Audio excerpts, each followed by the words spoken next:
പവിത്രത്തിന്റെ latest episode review ആണ് പറയുന്നത്. അങ്ങനെ വേദയും അപ്പുമോളും കൈവരിയിൽ ഇരുന്ന് ഇങ്ങനെ സംസാരിക്കായിരിക്കും. ആ സമയത്തിന് ശ്രീജ വന്നിട്ട് അപ്പുമോളെ കിടന്നുറങ്ങാൻ വേണ്ടിയിട്ട് വിളിക്കും. ആ സമയത്തിന് അപ്പുമോള് പറയുന്നത്, അമ്മേ ഞാൻ കുറച്ചു നേരം കൂടി ചെറിയമ്മയുടെ കൂടെ ഇരുന്ന് സംസാരിച്ചോട്ടെ എന്ന് പറയും.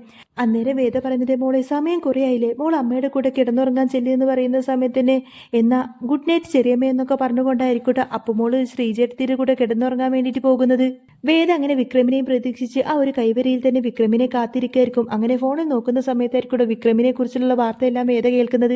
അങ്ങനെ വിക്രം അങ്ങോട്ടേക്ക് വീട്ടിലേക്ക് കയറി വരുന്ന സമയത്ത് തന്നെ വിക്രമിനോട് വേദ ചോദിക്കുന്നുണ്ട്, ശ്രീനിവാസൻ സാറിന്റെ പുറകെ നടന്നിട്ട് നിങ്ങൾക്കിപ്പോൾ അതേ അധികാരപ്പട്ടം തന്നെ കിട്ടിയല്ലോ, ഞാൻ നിങ്ങളെ പറ്റിയുള്ള ന്യൂസൊക്കെ കേട്ടായിരുന്നു എന്ന് പറയുന്ന സമയത്തിന് വിക്രം ദേഷ്യത്തോടെ തന്നെ പറയുന്നത്, അങ്ങനെ കേട്ടെങ്കിൽ കാര്യമായി പോയി, അങ്ങനെയാണെങ്കിൽ തന്നെ നിനക്ക് എന്താന്ന് ചോദിക്കുന്ന സമയത്തിന് വേദ പറഞ്ഞിട്ട്, അങ്ങനെയാണെങ്കിൽ സഖാവ് പോയിട്ട് കൈ കഴുകിയിട്ട് വന്നോളൂ, ഞാൻ ഭക്ഷണം വിളമ്പി വെക്കാമെന്ന് പറയും. അന്നേരം വിക്രമിന് അങ്ങ് ദേഷ്യം വന്നുകൊണ്ട് തന്നെ വേദയോട് പറഞ്ഞിട്ട്, മറ്റുള്ള വാക്കൊക്കെ ഉപയോഗിച്ച് എന്നെ ഇങ്ങനെ പരിഹസിക്കുന്നത് പോലെ പരിഹസിക്കേണ്ട വാക്കല്ല ഇത്. അന്നേരം വേദ പറഞ്ഞിട്ട്, അതൊക്കെ എനിക്കറിയാം, പക്ഷെ അത് അർഹിക്കുന്നവരെ വിശേഷിക്കാൻ പറ്റൂ എന്ന കാര്യമൊക്കെ ഉപയോഗിക്കുന്നവരും അറിയണല്ലോ.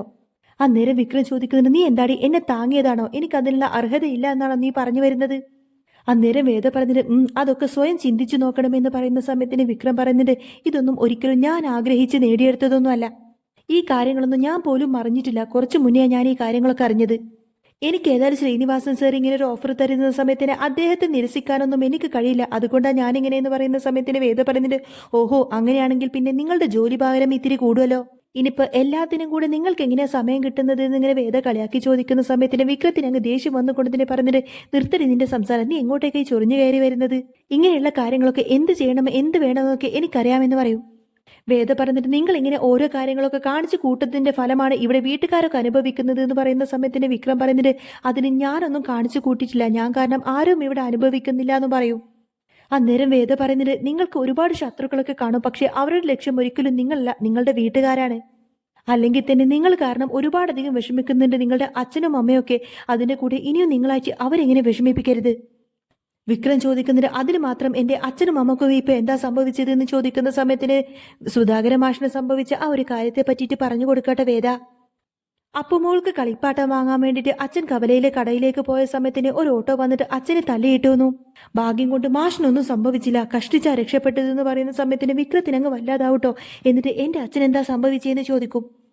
എന്നിട്ട് എന്താ എൻ്റെ അച്ഛനെ സംഭവിച്ചത് എന്നൊക്കെ ചോദിച്ചുകൊണ്ട് തന്നെ വിക്രം ആകെ ടെൻഷനോട് കൂടെ നേരെ സുധാകരൻ മാഷ മുറിയിലേക്ക് കടന്നു ചെല്ലുന്ന സമയത്തിന് മാഷ് അവിടെ കിടന്നുറങ്ങുമായിരിക്കും. എന്നിട്ട് മാഷിന്റെ കയ്യിൽ ആ ഒരു മുറിവെല്ലാം കാണുന്ന സമയത്തിന് വിക്രത്തിന് വല്ലാത്ത സങ്കടാവും. അന്നേരം വിക്രമിന്റെ പുറകെ തന്നെ വേദയും വന്നിട്ടുണ്ടാവട്ടോ. വിക്രം വിഷമത്തോടെ അച്ഛനെ നോക്കി നിൽക്കുന്ന സമയത്തിന് വേദ പറയുന്നിട്ട്, നിങ്ങൾ എന്തായാലും വിഷമിക്കൊന്നും വേണ്ട, അച്ഛൻ ഇന്ന് കാര്യമായിട്ടൊന്നും സംഭവിച്ചിട്ടില്ല, നിങ്ങൾ ഇങ്ങനെ മറ്റുള്ളവർക്ക് വേണ്ടിയിട്ട് ഓരോ കാര്യങ്ങളൊക്കെ ചെയ്തു കൂട്ടുന്ന സമയത്ത് സ്വന്തം കുടുംബത്തെ മറക്കാതിരുന്നാൽ മതി എന്നും പറയും. വേദ ഏതായാലും നേരെ കിച്ചണിലേക്ക് പോയിട്ട് ഭക്ഷണമൊക്കെ വിളമ്പി കൊടുക്കുന്നുണ്ടോ വിക്രമിന്. അങ്ങനെ വിക്രം ഭക്ഷണം കഴിച്ചുകൊണ്ടിരിക്കുന്ന സമയത്തിന് വേദ പറയുന്നത്, അപ്പുമോളി വീട്ടിലേക്ക് വന്നിട്ട് അവളുടെ കൂടെ കളിക്കാൻ പോലും നിങ്ങൾക്കൊന്നും സമയം കിട്ടുന്നില്ല അല്ലേ. അന്നേരം വിക്രം വേദയൊന്ന് നോക്കിക്കൊണ്ട് തന്നെ പറഞ്ഞിട്ട്, മോളുടെ കാര്യം ആലോചിച്ചിട്ട് നീ ഏതായാലും വിഷമിക്കൊന്നും വേണ്ട, അവളുടെ കാര്യമൊക്കെ ഞാൻ നോക്കിക്കോളാം. അല്ല നീ എന്തിനാ എന്നെ ഇങ്ങനെ നോക്കി നിൽക്കുന്നത്, ഇതൊക്കെ തിന്നു കഴിഞ്ഞിട്ട് പാത്രമൊക്കെ ഞാൻ കഴുകി വെച്ചോളാം, നീ ഇവിടെ നോക്കി നിൽക്കാതെ നീ പോയിട്ട് കിടന്നുറങ്ങാൻ നോക്കൂ എന്നൊക്കെ പറഞ്ഞു വേദ അവിടെ നിന്നങ്ങ് പറഞ്ഞു വിടും. അങ്ങനെ വേദ അവിടെ നിന്നങ്ങ് പോയതിനു ശേഷം വിക്രം ഏതായാലും ഭക്ഷണമൊക്കെ കഴിക്കട്ടോ. പിന്നീട് കാണിക്കുന്നത് അപ്പുമോളെ ആയിരിക്കും. ശ്രീജ അപ്പുമോളെയും കൂട്ടി മുറിയിലേക്ക് വരുന്ന സമയത്ത് തന്നെ വിശ്വം അവിടെ ഉണ്ടാവും. അപ്പുമോളെ മടിയിലേക്ക് കയറ്റിയിരുത്തുന്നുണ്ടോ വിശ്വം മോളെ ഇങ്ങനെ കൊഞ്ചിപ്പിക്കുന്ന സമയത്ത് തന്നെ പറഞ്ഞിട്ട്, ആഹാ മോളുടെ ഡ്രസ്സ് കാണാൻ നല്ല ഭംഗിയുണ്ടല്ലോ, ഇതാര് വാങ്ങി തന്നതാന്ന് ചോദിക്കുന്ന സമയത്തിന് ഇത് അമ്മമ്മ വാങ്ങിച്ചു തന്നതാണെന്ന് പറയും. ആ സമയത്തിന് ശ്രീജി ചോദിക്കുന്നത്, നിങ്ങൾ ഇത്ര കാലമായിട്ട് മോൾക്ക് എന്തെങ്കിലും ഒരു ഡ്രസ്സോ കളിപ്പാട്ടോ അങ്ങനെ എന്തെങ്കിലും നിങ്ങളായിട്ട് വാങ്ങിച്ചു കൊടുത്തിട്ടുണ്ടോ, വെറുതെ ചുമ്മാ മക്കളെ കളിപ്പിക്കാൻ മാത്രം അറിയാം ഇങ്ങനൊരു അച്ഛൻ എന്നൊക്കെ പറയും. അന്നേരം അപ്പുമോള് ചോദിക്കുന്നുണ്ട്, നിങ്ങളൊന്ന് നിർത്തുമോ ഇങ്ങനെയുള്ള സംസാരം, ഉറങ്ങാൻ നേരമെങ്കിലും ഇങ്ങനെയുള്ള സംസാരമൊക്കെ ഒന്ന് നിർത്തിക്കൂടെ അമ്മേ.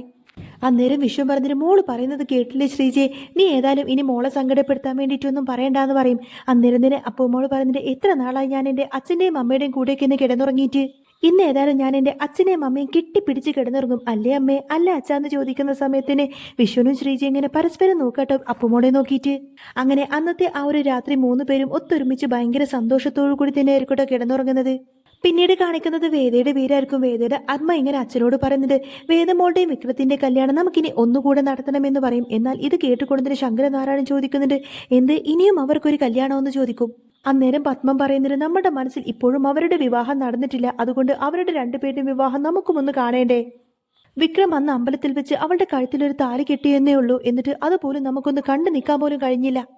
എന്നാൽ ഇനി അങ്ങനെയല്ല, മുഹൂർത്തം നോക്കി എല്ലാവരും സന്തോഷത്തോടു കൂടി തന്നെ നമുക്ക് വേദമോളുടെ കല്യാണം നടത്തണം. പത്മത്തിന്റെ വാക്ക് കേൾക്കുന്ന സമയത്തിന് ശങ്കരനാരായണൻ അതിനെ എതിർക്കുന്നൊന്നുമില്ല കേട്ടോ.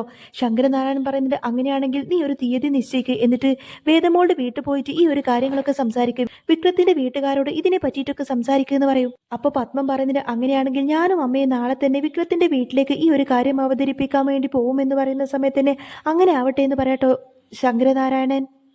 പത്മത്തിന് ഭയങ്കര സന്തോഷമായിരിക്കും വേദയുടെ അച്ഛൻ അതിനെ സമ്മതിച്ചത് കൊണ്ട് തന്നെ. പിന്നീട് അങ്ങനെ പിറ്റേ ദിവസം രാവിലെ തന്നെ മുത്തശ്ശിയെ കൂട്ടിക്കൊണ്ട് പത്മ നേരെ വിക്രത്തിന്റെ വീട്ടിലേക്ക് പോവും.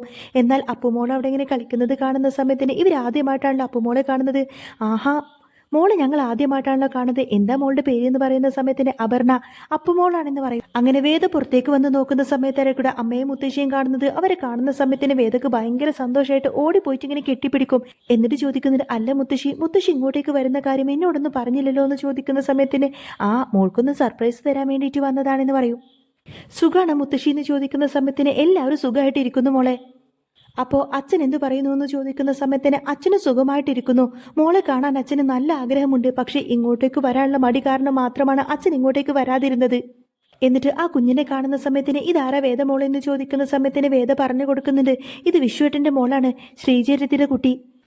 അപ്പോൾ മോൾ ഇപ്പോൾ ശ്രീചേരത്തിൻ്റെ വീട്ടിൽ നിന്നിട്ടാണ് പഠിക്കുന്നത്. വെക്കേഷൻ ആയതുകൊണ്ട് തന്നെ ഞാനും വിക്രമിയും ഇങ്ങോട്ടേക്ക് കൂട്ടിക്കൊണ്ടു വന്നതാണ്. ഇനി അടുത്ത വർഷം മുതൽ ഏതായാലും അപ്പുമോൾ ഇവിടെ വെച്ചാണ് പഠിക്കുന്നത് എന്നൊക്കെ പറയും. ഇവരിങ്ങനെ സംസാരിച്ചുകൊണ്ട് നിൽക്കുന്ന സമയത്തായിട്ട് കമലമ്മ അങ്ങോട്ടേക്ക് വരുന്നത്. എന്നിട്ട് മുത്തശ്ശിയും പത്മത്തെയും അകത്തേക്ക് ക്ഷണിക്കും. ആ സമയത്തിന് മാഷും അങ്ങോട്ടേക്ക് വരുന്നുണ്ട്. മാഷി കണ്ട സമയത്തിന് മുത്തശ്ശിയും പത്മം പറയുന്നുണ്ട്, അതെ, ഞങ്ങളൊരു കാര്യം പറയാൻ വേണ്ടിയിട്ട് ഇങ്ങോട്ടേക്ക് വന്നത്. അപ്പോഴേക്കും എന്താ കാര്യം എന്നിങ്ങനെ സുധാകര മാഷി ചോദിക്കുന്ന സമയത്തിന് അപ്പൊ പത്മം പറയുന്നുണ്ട്, കാര്യങ്ങളൊക്കെ ഇത്രയായ സ്ഥിതിക്ക് ഇനി നമ്മൾ രണ്ട് വീട്ടുകാരും ഇങ്ങനെ കഴിയണ്ടോ എന്നാണ് ചിന്തിക്കുന്നത് എന്ന് പറയുന്ന സമയത്തിന്, എങ്ങനെയായ സ്ഥിതിക്ക് എന്ന് ചോദിക്കാട്ടെ സുധാകര മാഷി. അന്നേരം മുത്തശ്ശി പറഞ്ഞിട്ട്, മാഷ് അവളെ അംഗീകരിച്ചിട്ടില്ല എന്നറിയാം, പക്ഷെ ആരൊക്കെ എന്തൊക്കെ തന്നെ പറഞ്ഞാലും വേദമോള് ഈ വീട്ടിലെ മരുമകളാണ്.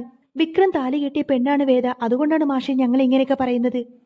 വിക്രമിന്റെയും വേദിയുടെയും കല്യാണം ഒന്നുകൂടെ നടത്തണം, രണ്ട് വീട്ടുകാരുടെ സമ്മതത്തോടും ആശീർവാദത്തോടും അനുവാദത്തോടും കൂടി.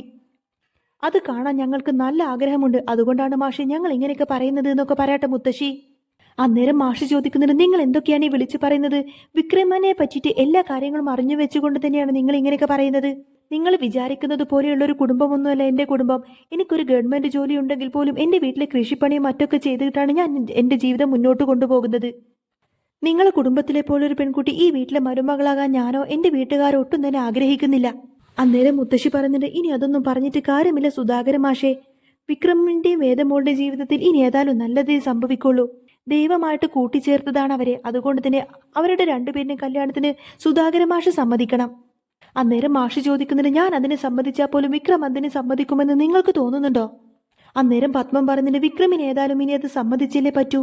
വിക്രത്തിന്റെ ഇഷ്ടത്തോടു കൂടിയല്ലേ അന്ന് അവൻ വേദമോളുടെ കഴുത്തിൽ നിർബന്ധിച്ച് താലി കെട്ടിയത്, അല്ലാതെ നമ്മൾ ആരും നിർബന്ധിച്ചത് കൊണ്ടല്ലോ അന്ന് അവൻ അങ്ങനെ ഒരു പ്രവൃത്തി ചെയ്തത് എന്നിങ്ങനെ പത്മം പറയുന്ന സമയത്തിന് സുധാകര മാഷിന് പിന്നെ ഒന്നും പറയാൻ കഴിയുന്നില്ല കേട്ടോ. മാഷ് പറയുന്നുണ്ട്, പിന്നെ നിങ്ങൾ ഈ ഒരു കാര്യം ഓർത്തിട്ട് പശ്ചാത്തപിക്കേണ്ടി വരുമെന്ന് പറയും.